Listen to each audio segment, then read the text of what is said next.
बड़ी खबर आपको दे रहे हैं जम्मू कश्मीर के उड़ी से बड़ी खबर यह है कि बमियार गांव में आग लग गई है। बमियार गांव में आग लगने का वाकया पेश आया। 2 मकानात शोलों की जद में हैं।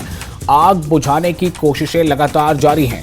खबर जम्मू कश्मीर के उड़ी से खबर यह है कि उड़ी की बमियार गांव में आग लगने का वाकया पेश आया है। ये देखिए सीधी तस्वीरें इस वक्त आप देख रहे हैं। ये तस्वीरें आपसे कुछ देर पहले की है, जिसमें आप देख सकते हैं कि 2 घर जो है वो शोलापोश हो गए हैं, पूरी तरह से शोरों की चपेट में है।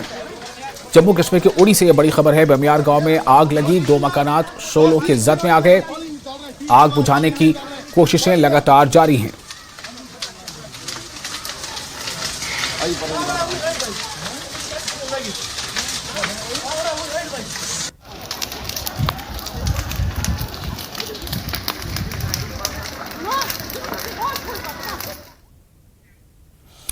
और एक और अहम खबर, दुनिया के सबसे ऊंचे रेल पुल से मुसाफिरों को गुजरने का मौका जल्द मिल सकता है।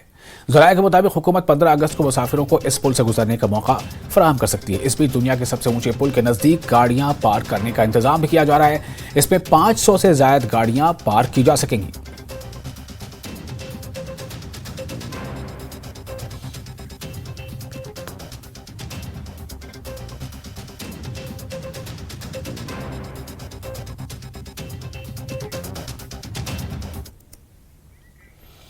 कल्चर